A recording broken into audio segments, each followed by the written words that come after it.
Today's topic, I want to discuss who should not buy an annuity.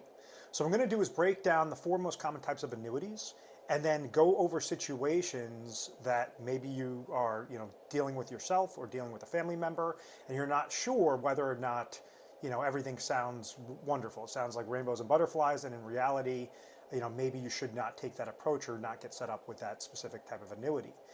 Be mindful that I like to leverage annuities, different types of annuities. I believe that they're really good tools for retirement planning, but in the wrong situation, it could be a complete disaster.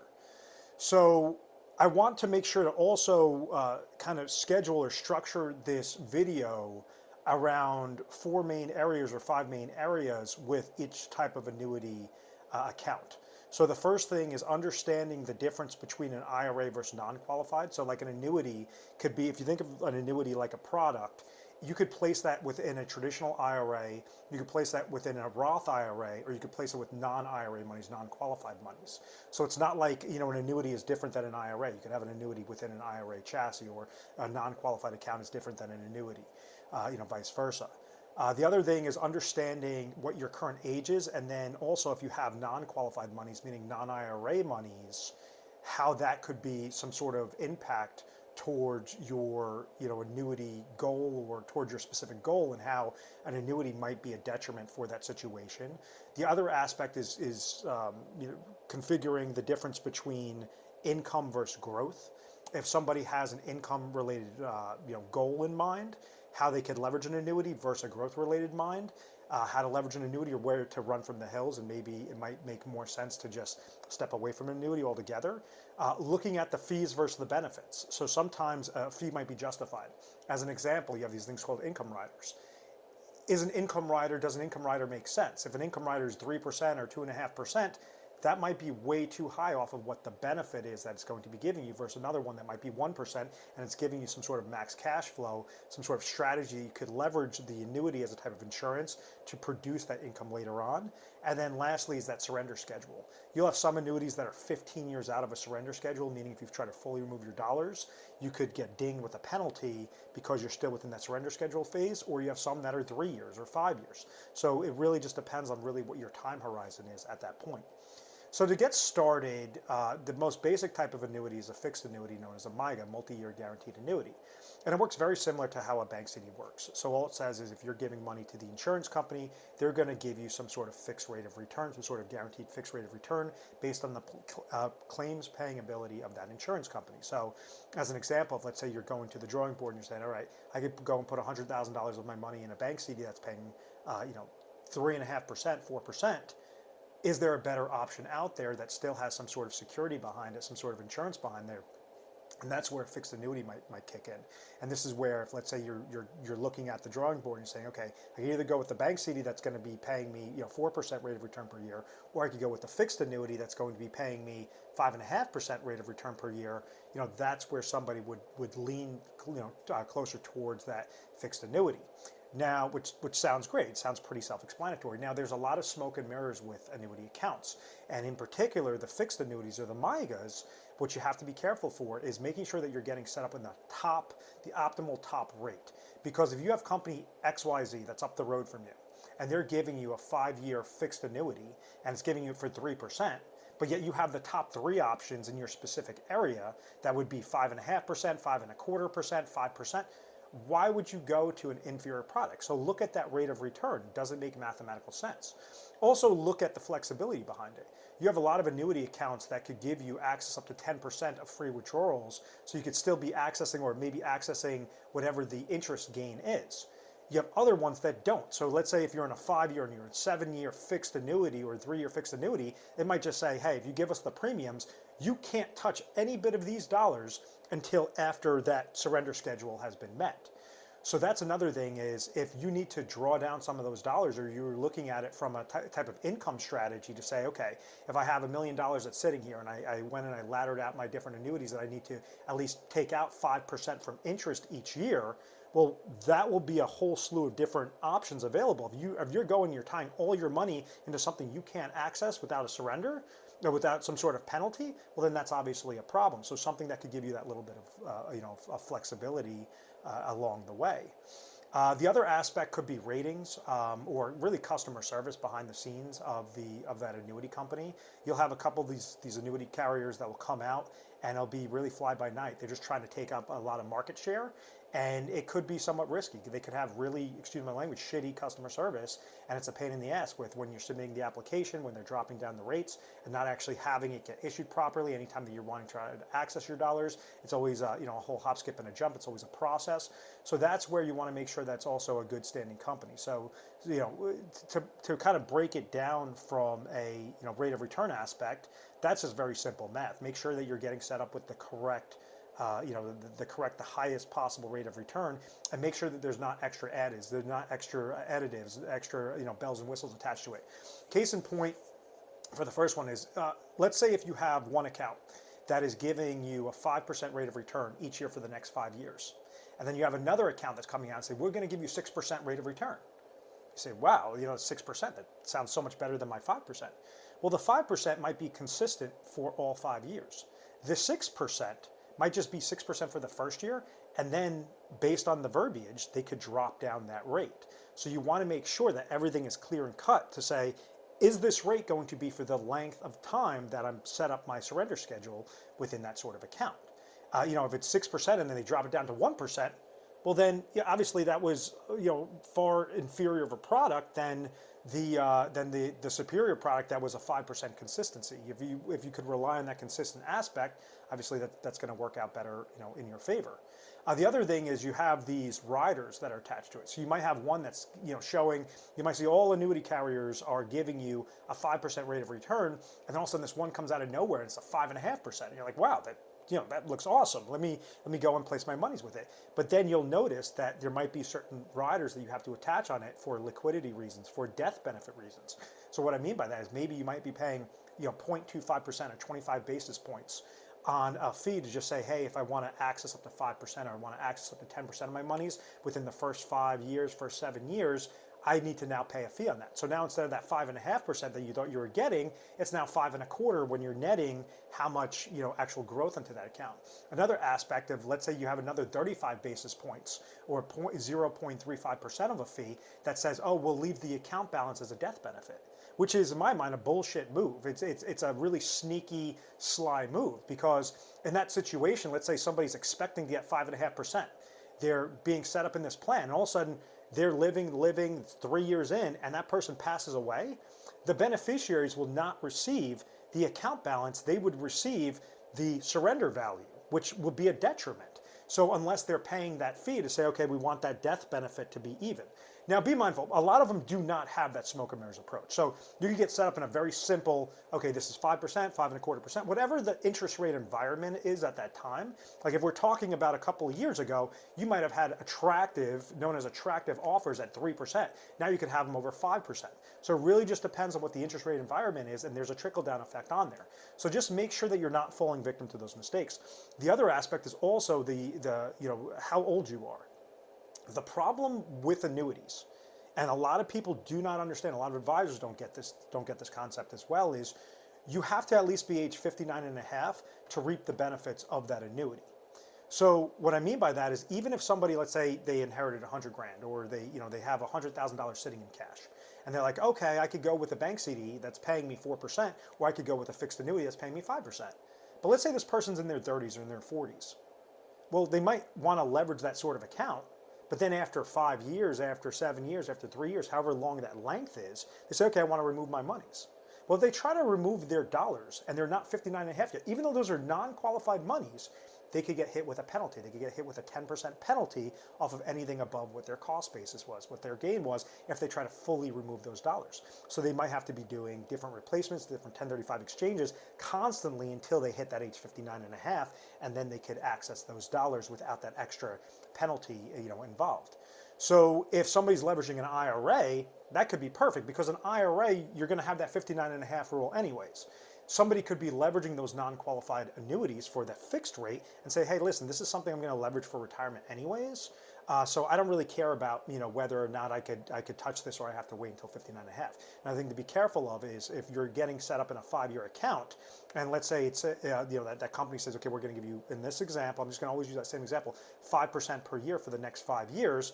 you know, after those 5 years are done, the company could also now drop down that rate. So make sure you're on top of when that rate changes. Similar to a bank CD, you might, if let's say you're in a 2 or 3 year bank CD, and then if you don't make any sort of positional change, they'll restructure you back into that CD, but now at a lower rate. You have to be careful with that. So from a fixed aspect, sometimes it makes a lot more sense to leverage a bank-related product because it's more liquid. Other times it makes sense to leverage the annuity. It really just depends upon the individual situation. The next aspect would be fixed indexed annuity. So a fixed indexed annuity is for an individual that likes the fixed aspect of not having certain fees and not having downward market losses, but they still want to participate whenever the market indexes that are linked to it increase. So this is something that is more in between the concept of a variable or an investment related account and a fixed related account. So it will increase whenever those indexes that are linked to it increase, every typically 1 year at your anniversary date, or it will gain 0% whenever that index goes down, which sounds great. It gains when the market goes up, doesn't lose when it goes down. Gains when it goes up, doesn't lose when it goes down. So if you think of it like a bucket, it's going to constantly grow that bucket. But in reality, you have hundreds of different carriers, hundreds of different offers in there, and majority of those offers are low or are complete dog shit, meaning that you might have one that has, it's linked to an S&P 500, and the cap rate on it is 3%. So if the S&P 500 gains 20%, you're capped at 3%. It doesn't make any sense. You're better off just going into that sort of fixed account, which you would have had more of a bird in the hand was worth more than two in the bush. Two in the bush was something that would only get you up to a cap of 3%. So that's where you would look at uncapped indexing strategies. So there are diamonds in the rough when you're looking at fixed index annuities. Also based on that time horizon factor. So same thing, if you're too young and you need to access these monies sooner, before age 59 and a half, that could be a detriment. So really looking at the cap rates, looking at the spread rates, looking at the participation rates, and then looking at some of those indexes. If you have an index that's uncapped, that has been favorable, and it might have 150% participation rate, what does that mean? That means whatever the index performs, you're going to get 150% of that credit. So if it gains 10%, you're going to get a 15% gain. If it gains 5%, you're going to get a 7.5% gain. If the market goes down, you're going to get a 0% gain, which sounds fantastic, but in reality, if those indexes do not perform well, or you have low participation rates, or small caps, those are some different factors to consider.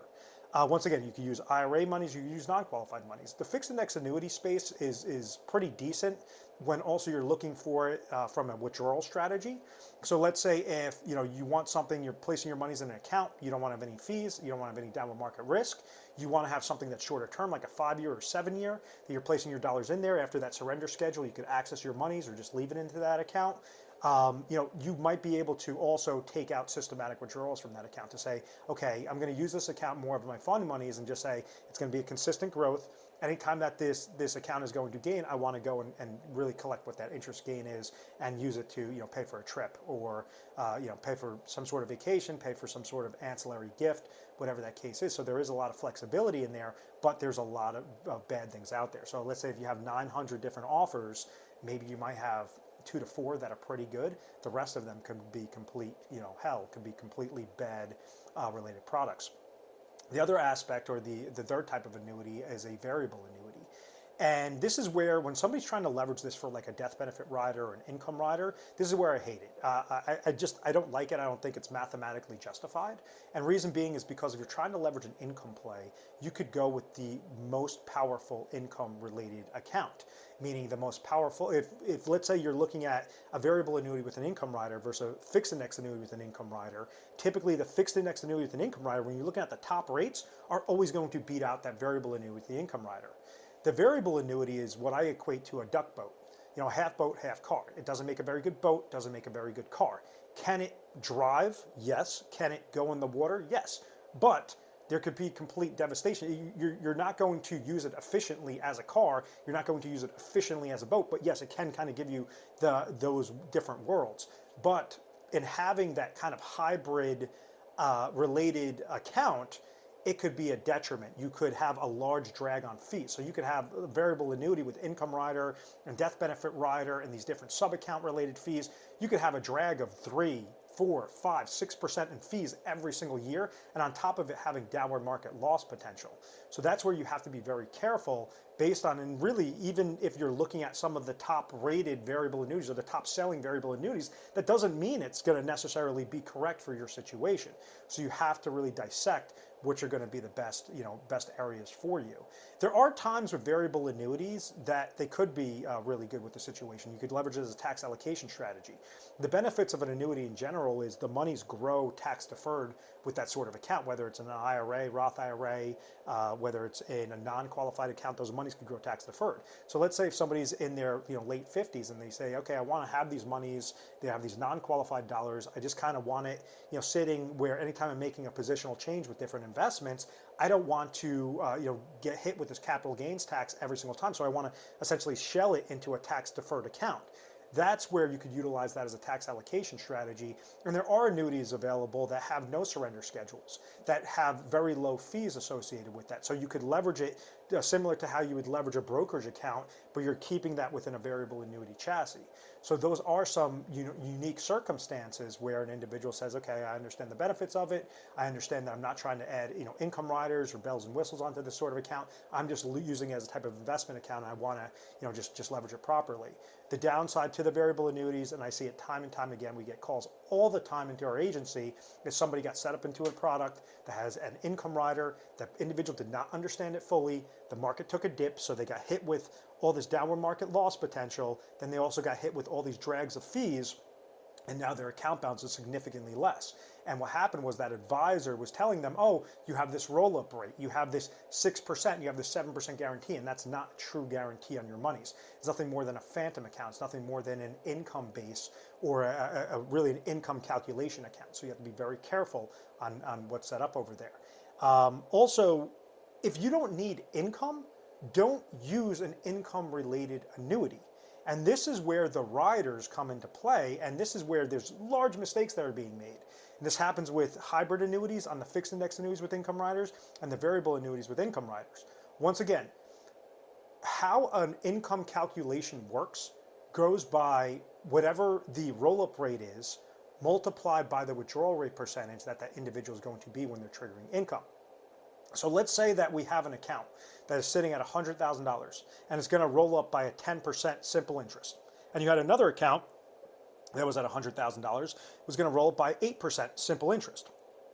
Account A is going to have an income benefit base of $110,000. Account B is going to have an income benefit base of $108,000.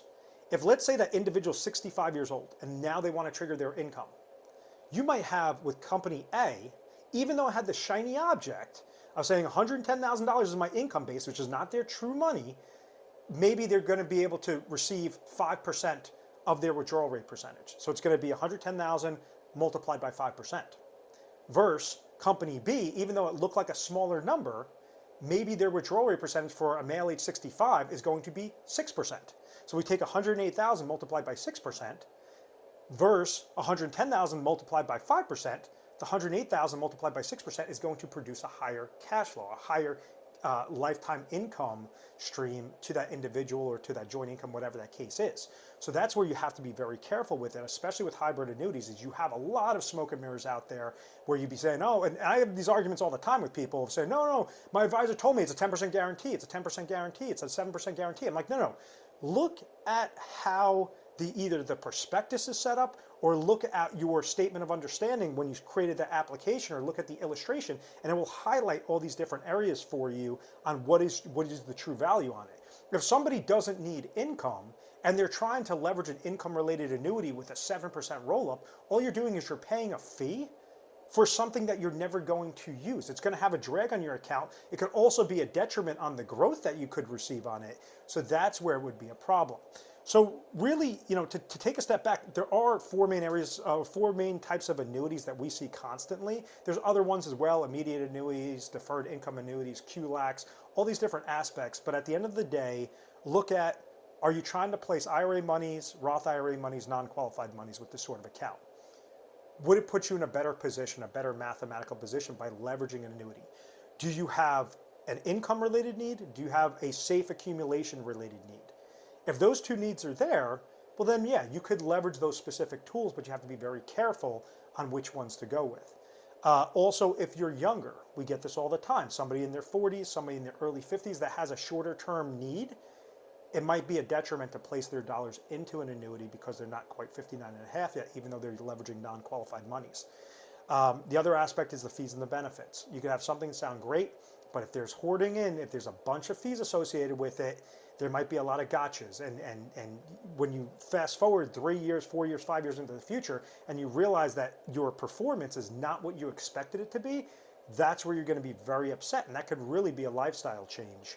And then lastly is really that surrender schedule. You have sweet spots. If, let's say you have a 3-year time horizon before you retire, or 5-year, or 7-year, or 10-year, there's certain sweet spots that you could leverage correctly based on, and each carrier is going to have their nice little sweet spot. So company ABC can have a better sweet spot than company XYZ for, a male, female looking at currently age 60, looking to retire at age 62 to trigger Social Security income as well. So that's where you just want to be, careful with how you, or you want to make sure that you're very measured with how you're creating these things. This is where we come in. We have more of a financial planning process. We have a trademark process known as the retirement diet plan, which helps individuals figure out, not necessarily with just annuities, but if you are interested in annuities, how to leverage them as individual tools for your distribution planning, for your investment or growth related planning, for your estate planning, and then also for your tax allocation strategy. So that's why it's called the diet plan. Distribution, D, I, investments or growth, E is for estate, and then T is for taxes. So it more creates some sort of systematic strategy so that you're not placing too many dollars into one area, into one tool, into one account, and you're being very efficient. At the end of the day, it's always best to have the least amount of dollars go into annuities and only as much as necessary. So that's where we try to help out. And then also because we're an independent agency, we're able to leverage every carrier out there. And then we have proprietary strategies, max withdrawal strategies that other advisory groups do not have access to. So we could go and maybe look at a product line that an individual is thinking they could get an 8% cash flow on, and there's different ways on how maybe we could squeeze out 9% cash flow off of that same sort of product just by whatever the terms of that specific account or that specific product is. What that means is you would be able to put in less dollars into that specific carrier than what you actually thought to accomplish your goal, and now you have more discretionary money. So there's a lot of benefits. There are definitely a lot of benefits to annuities, but there's tons and tons of smokes and mirrors. There's tons and tons of a lot of, excuse my language, bullshit out there. So that's why you just want to be, kind of educated on your situation and really, create a plan. And it might be that the trajectory that you're on right now, that path that you're on right now, you really don't need to utilize an annuity. It might sound much better than what it is. And, when in doubt, don't. If you don't need it, don't utilize it. If you do need it, yes, that could be a very good tool, but it's really important to understand where that puzzle piece fits in there. If you have any questions or you're interested in speaking to a specialist, feel free to give a 1-800 number a call. Just make sure to call 1-800-566-1002, reference this video, and then we can make sure that the correct advisor is set up for your specific time frame. And then also make sure to subscribe to our channel Retire Sharp so you could have access to the most updated videos. Thanks so much, guys.